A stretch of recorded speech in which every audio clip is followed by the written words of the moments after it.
Good day, I'm Kimberly Broderick, and welcome to News Rewind, JNN's look at the top stories of the week that was. A school teacher and a former medical student charged for the murder of 13-year-old Shanoya Ray were remanded when they appeared in the Kingston and St. Andrew Parish Court on Monday. Family and friends of the young victim staged a protest outside the courthouse. Cody and Barrett has more. When 13-year-old Shanoya Ray left home quietly on the night of July 15, her relatives quickly reported her missing. No one thought she would not return home alive. 5 days later, the family's hope quickly turned tragic when relatives were asked to submit DNA testing, which confirmed that the skeletal remains that were found soaking in a bathtub with chemicals at a premises on Walley Close in Kingston on July 20 belonged to the missing teenager. Police had only recovered a few pieces of bone and a skull.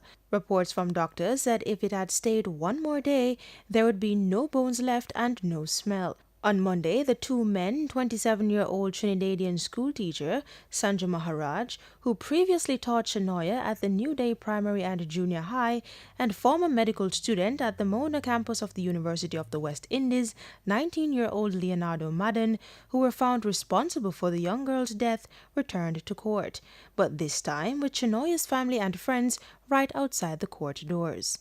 This would be the first time Shauna K. Hall got to see face-to-face the two men who killed her daughter. When I see the man them, some just moving and I feel different. And the man them come court and they say they not look remorse, none for them face. Them just look normal and happy, normal. You know? Last year, the school teacher appeared in the Home Circuit Court on allegations of having sex with Shanoya, his former student. Ms. Hall also spoke about the previous allegations, saying it seems it was not enough because the teacher still killed her. I will be saying, the man take her the first time and it's still not enough. And I like, she have man, she go, and I not like that. And the teacher, and it's still not enough. When I say, I lose her from the first day I'm going new day, that man there. I lose my child from the first day I'm going new day. While Shanoya met the teacher at her school, Ms. Hall said she does not blame the school for the death of her child. I know the school, I couldn't blame the school because the school them give me them support, them come and the vice principal even tell me that when that group came, she didn't like them. She just never liked that group. Him come to school, him here was in ponytail and he had tattoo in his face, teardrops. And the teacher said she asked him the reason for the tattoo and she then get some mad pan them, you know, and not explaining nothing. PMP candidate for East Rural St. Andrew, Joan Gordon Webley, also showed her support for the mother. If this was uptown, you would have heard such hullabaloo and you would have heard the screams and the shouts. But their parents are from a depressed and poor community and no one stands with them. And so I decided I was accompanying them down here today. And when I came, persons were here and I'm standing over here in solidarity with them because we need to take these murderers, pedophiles out of our midst. Mrs. Gordon Webley, who was also in attendance at Shanoya's funeral on Sunday, said she is appalled that nothing is being done for Shanoya's family. I was at the 9-night the other night and let me tell you something, it's too painful. Comrade Vivian was at the funeral yesterday and people couldn't stay inside the church. And this is what I'm saying. The member of parliament is the wife of the prime minister and she has ignored everything. She has not been there. She has not visited. What kind of woman is this?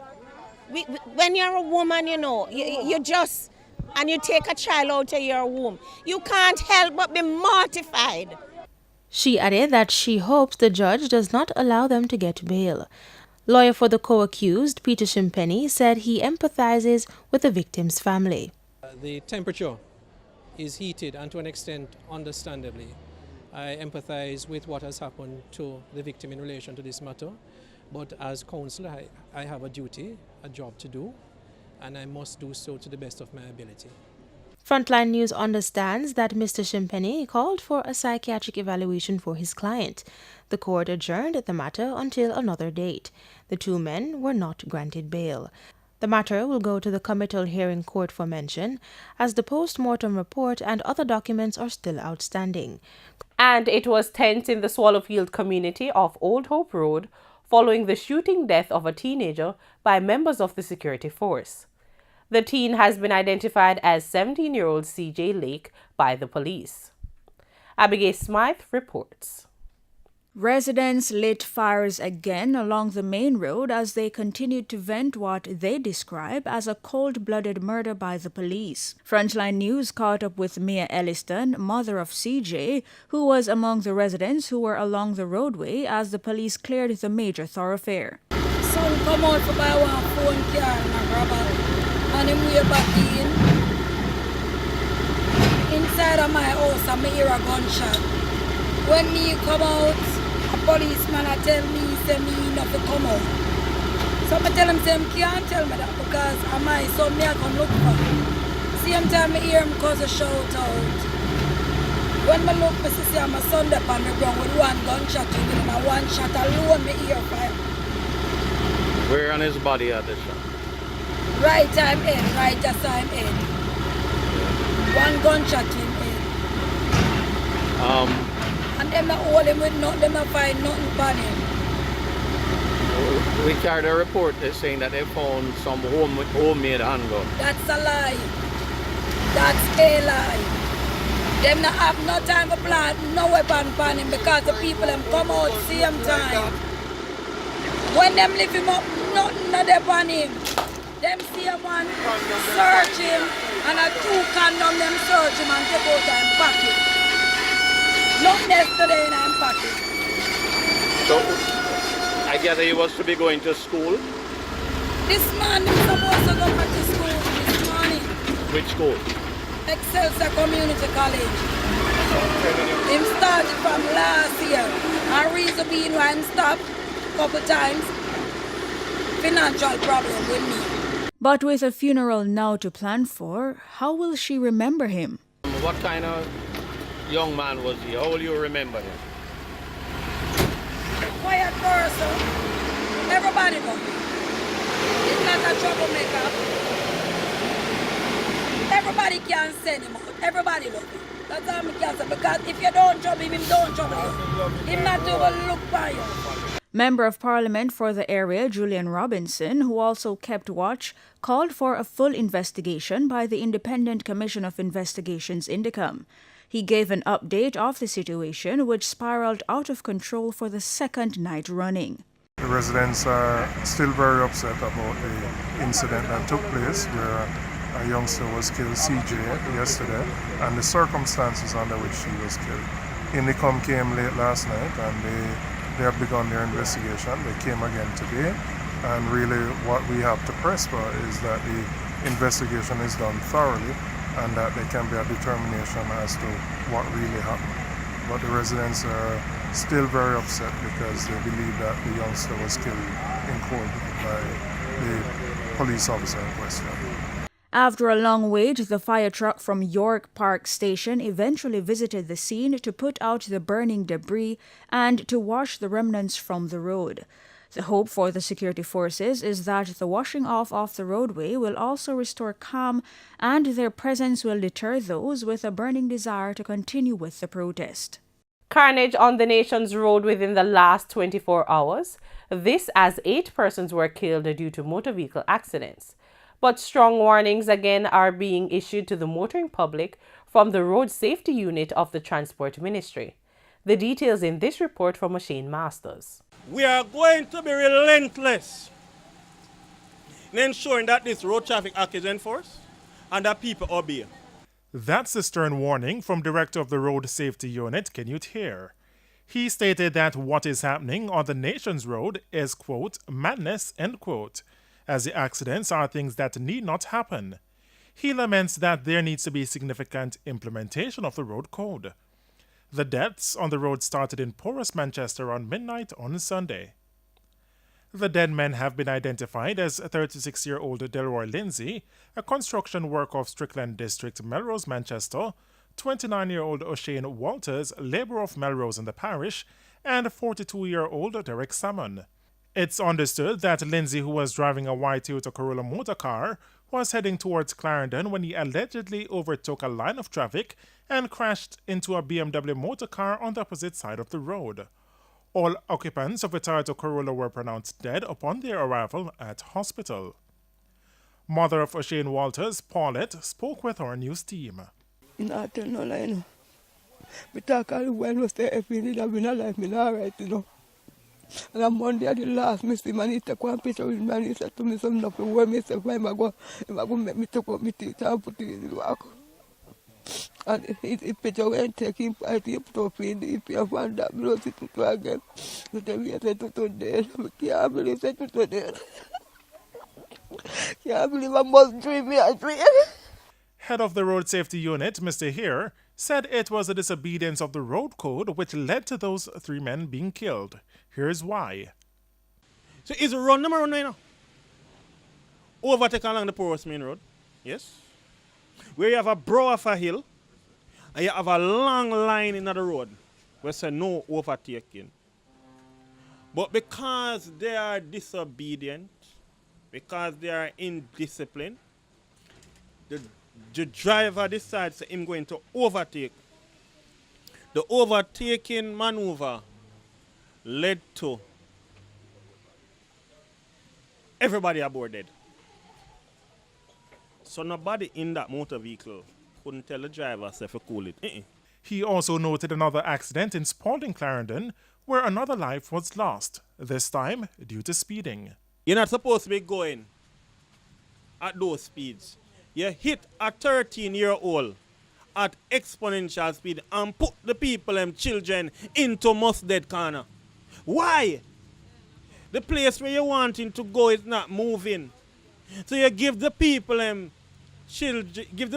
them children untimely death, all because you decide that you're going to speed through the town. Jamaican people need to understand, you see, that whenever you're involved in a collision, all the physical evidence is undergone and everything is calculating, everything is mathematics. There was also an incident in Westmoreland where a motorcyclist and the pillion rider died. Motorcyclists overtaking along the Sheffield Main Road collide with a vehicle coming in the opposite direction. That collision with that vehicle in the opposite direction caused they were then thrown onto another vehicle coming in the opposite direction. In negotiating a corner, you're supposed to slow down. You don't fly around corner. Because when you fly around the corner, the back of the vehicle is going to start to drive. When the back of the vehicle starts to drive, the vehicle clap a guango tree, flying around the corner at excessive speed. Clap a guango tree. Now the guango tree is going to clap you back. It's not only clap guango tree, no. You ride the embankment, you ride the guardrail, you become airborne.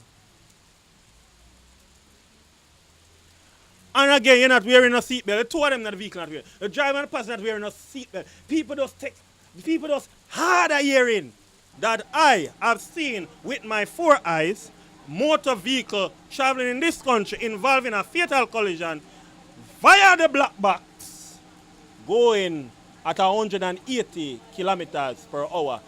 Tell me which road in Jamaica have the speed limit for 180. The road safety director was fuming as he bemoaned the cases. 8 people dead in a 24 hours in Jamaica because of traffic crash. And when you look at all the crashes, it's a pure foolishness. Mr. Hare blames the number of accidents on the nation's roadway on the carelessness of the motoring public. Since the start of the year, 241 persons have died in motor vehicle accidents. The director of the Road Safety Unit is calling for a stricter enforcement of the Road Traffic Act in the western end of the island. More from Michael Sharp. A worrying trend. Across the island, on a yearly basis, there is a reported increase in the number of motorcyclists being killed. According to the Road Safety Unit in the Transport Ministry, this is due to excessive speeding and the non-wearing of protective gears by these motorcyclists. The latest data from the unit released on Tuesday show that motorcyclists accounted for 23% of road users killed since the start of the year. Speaking with Frontline News on Monday, Director of the Road Safety Unit, Canute Hare, said the Transport Ministry has, over the years, experienced challenges in the western end of the island. The bikers in Hanover, Westmoreland and Sylvia giving us a run for our money. We need to have a serious road safety enforcement operation down in that section of the country that is going to let motorcyclists know that we are serious about the helmet wearing down there. He argued that there needs to be some serious pushback on motorcyclists from members of the police force. Right? Because they're pushing back at us, you know. They're pushing back at us. So we're going to push back at them, right? And to get them to critically understand that whilst they can go to a shop and buy a leg and a tie and a breast and a wing, they cannot go to the shop and buy a head or a brain because the shop don't sell it. It was not by choice. That's the position of government as it seeks to explain how the corporate area has landed into a traffic nightmare with gridlock and chaos being the order of the day. The position was explained by Minister without Portfolio Darrell Vaz at the post-cabinet briefing at Jamaica House on Wednesday. Marian Murray tells us more. It came down to loan financing under the Major Infrastructure Development Program, which Minister Vaz said the government, upon assuming office, had to use or lose. The loan was for $350 million US. And that loan had timelines. It had performance clauses. And what we found is that a number of the projects were not as advanced as they should have been, especially the major projects that were to be carried out by China Harbour Engineering Company. I speak specifically to Mandela Highway, Constant Spring Road, Hagley Park Road, and of course the 3 Mile bypass. So we have a timeline in which to complete it. If not, the loan will be withdrawn, and what we'll have is unfinished infrastructure which we cannot afford. So let me just make it categorically clear that we have been forced to do what we are doing, and what we want to do is do it in as seamlessly a manner as we can. He also admitted to some of the government's shortfall. As a government, there has to be better communication, there has to be better signage, there has to be better alternative routes, and of course, we have to make sure that we maintain the security on those routes. We are fully aware that there still are shortcomings, but I can assure you that we are working tirelessly to alleviate the problems. But what are the solutions? Mr. Vaz is suggesting, among other things, a particular situational room involving all the key stakeholders, which will comprise of the NWA, Jamaica Constabulary Force, the contractor, the GIS, and several others, including the media, that can have access to give real-time information. So in the mornings, you can be advised as to the best routes and the worst routes.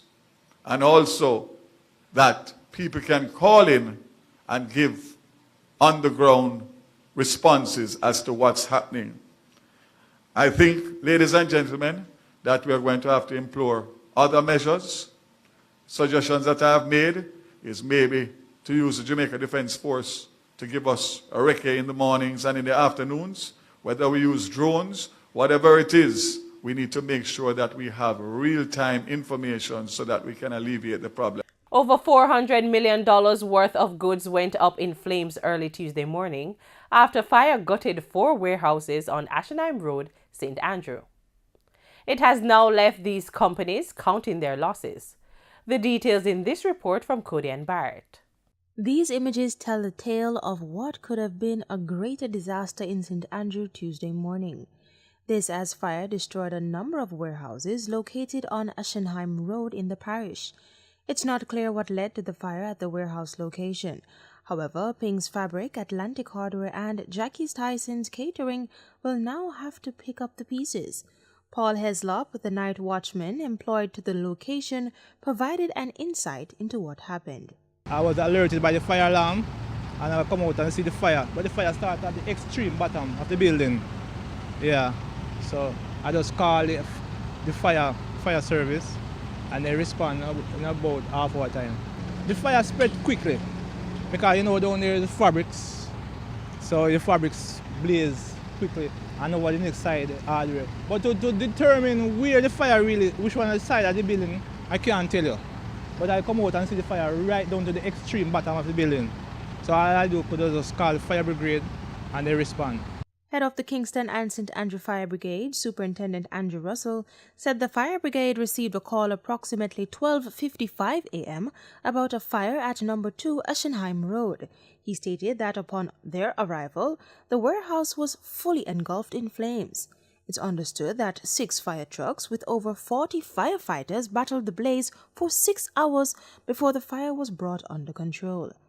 Superintendent Russell, however, noted that the quick action of the firemen prevented the fire from spreading to a chemical plant in close proximity, which is a water treatment establishment and houses a number of different chemicals like sulfuric acid, aluminum sulfide, and many other different chemicals that could have been quite catastrophic without the quick actions of the firemen. He pointed out that there were some impediments to their operations at the outset. So we had to cut our way through shutters, grills, through the roof, and anywhere that was possible in order for us to gain access to the blaze. It took us different time to access different areas based on the nature of what we were doing in order to gain access. The cause of the fire is still unknown. A massive fire at the intersection of Duke and Sutton Streets in downtown Kingston Thursday morning has left at least 3 families, including 7 children, homeless. The fire lit several buildings when it spread. More in this report. Students, teachers, businessmen, all affected by one fire. Frontline News understands that at about 8:15 Thursday morning, the fire set ablaze upstairs of one building and spread to several houses and business places in its vicinity. Moments later, firemen rushed onto the scene to contain the blaze. Frontline News visited the scene and spoke with a vendor at the St. Aloysius Primary School, Marva Wright. The fire blaze and I say Tony house done gone already, so we have to try to save Marva house. So I go down there and I go up in there and start throw the things them. And I help and actually it is me and another brown man. Just throwing out the things them. So we say we have to try help she because Tony house done gone already and we can't help Tony again. She explained that she did all she could as quickly as possible. Somebody live on this side, upstairs, the bar downstairs, and them have a printer downstairs. So the printer no save nothing and the bar no save nothing. We save like a things to Marva. Tony no save nothing. Superintendent of the Kingston and St. Andrew Division of the Jamaica Fire Brigade, Andrew Russell, gave this account of what took place. 2 dwelling houses, a print shop, a bar and a snack shop was seen fully engulfed in flames. The fire brigade quickly got into operation and after approximately 1 hour of rigorous firefighting, the fire was brought under control. 6 units responded to the blaze from York Park, Halfway Tree and Trenchtown Fire Station, along with 35 firefighters. He added that the team encountered several challenges. The fire spread very quickly because of the type of material that was used in the construction of the building. It is primarily constructed of wood and also nog wall type construction. So that caused the fire to spread very quickly. We also had to call in specialized firefighting unit because we had to do some aerial firefighting because it's a high-rise building, and as a result we had to call in specialized high-rise firefighting appliance to take care of that aspect of the firefighting job. 3 schools in the vicinity were affected and 2 of the schools had to be evacuated while the roads were cordoned off. Smoke nuisance from the fire also forced 2 schools in close proximity to be evacuated, while a section of the St. Aloysius Primary School suffered slight damages. The students had to leave the premises just moments after school began. Keisha Goldburn, a grade 6 teacher at the St. Aloysius Primary School, said the incident disrupted their devotions. We were having our normal general devotion when we noticed that smoke was coming from across the building beside us.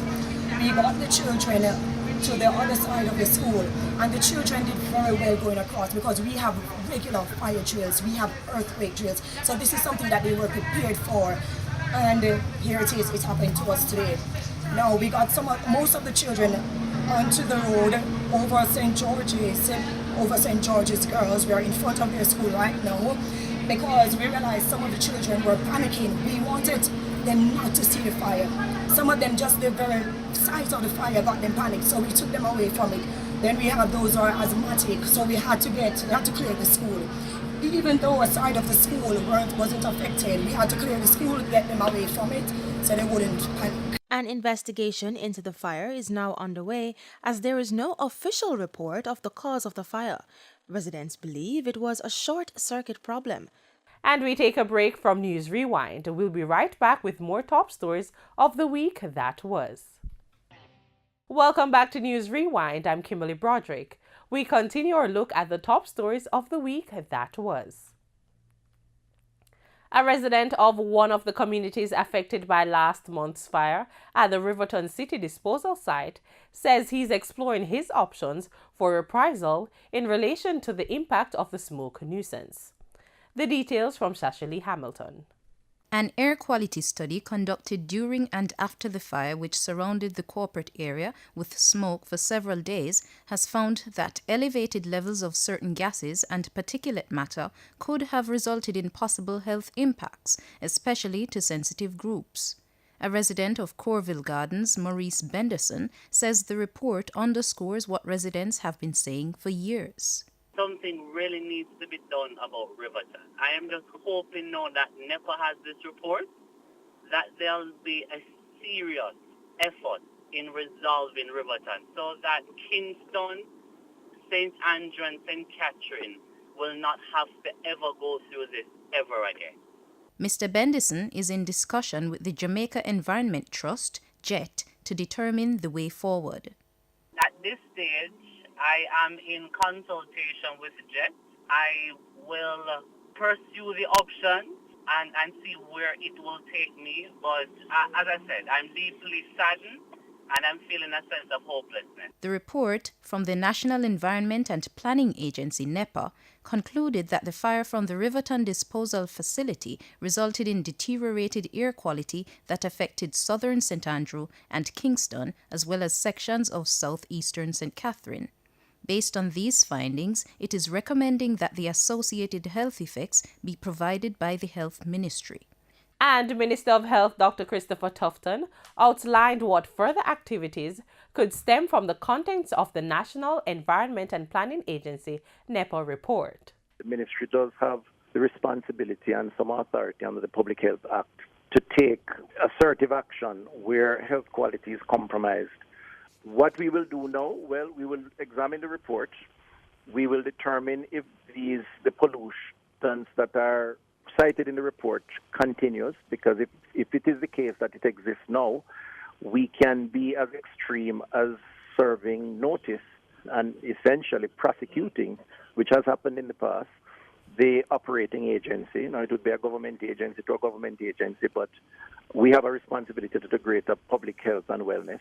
The Health Ministry has indicated that it is possible that it could initiate legal proceedings against the National Solid Waste Management Authority, NSWMA, based on the findings of the air quality report released by NEPA on Tuesday. Dr. Tufton states that this decision will be made based on an analysis of the report. Beyond that, perhaps more desirably, it would be to pull all the agencies or be a part of the discussion among the respective agencies, including the operating agency, to see how we can dialogue to address the obvious concerns that takes place when we have these fires. Following a long negotiation process, the Ministry of Finance and the Public Service and the Nurses Association of Jamaica, NAJ, signed an agreement on Wednesday. Cody Barrett gives the details. There has been a prolonged period of discontent among the country's nurses for quite some time. A proposal was sent to the Ministries of Health and Finance as it relates to improvements in working conditions and wages. The government responded to those requests, and on Wednesday, an agreement was finally met. Finance Minister Dr. Nigel Clark sought to explain what is entailed in the agreement. We are able to arrive at a 4-year wage agreement within the context of the Government of Jamaica policy with 5% in year 1, 2% in year 2, 4% in year 3, and 5% in year 4. Dr. Clark added that in the agreement, the government has increased the provision for master's scholarship from $1 million to $1.5 million per scholarship, and the amount available for the provision of tertiary grants from $5 million to $8 million. Nurses traveling at late hours will also be provided with an additional 4 30-seater buses to the Ministry of Health and 1 15-seater bus to the NHA's office. NHA President Carmen Johnson detailed the improvements the association expects coming out of this new agreement. So we're hoping that us on the other side will seek to look at what we have gotten, and that it will also seek to provide some impetus to keep the nurses, to drive them to stay a little longer within the country. And so, having been told what the economic plans are and the promises that we should see better before the end of the 4 year with the whole reform that is to take place, we are hopeful and we remain cognizant that we should have better relationship, we should be better financially, and we should be better as individuals living in a country where the cost of living goes up and the exchange rate doesn't stabilize itself. And so we're hopeful that things should get better and that things can get better. And we'll seek to monitor and we'll seek to ensure. She also pointed out that despite an agreement being made, the point must not be ignored that healthcare facilities are still without adequate equipment. So though we may be signing where our economics may shift a little, but our working environment and conditions may remain the same, but we nevertheless will continue to agitate and we won't relent, because then it is our responsibility to ensure that the best is offered to the populace of this country. And that's your News Rewind for this week. I'm Kimberly Broderick. Thanks for watching.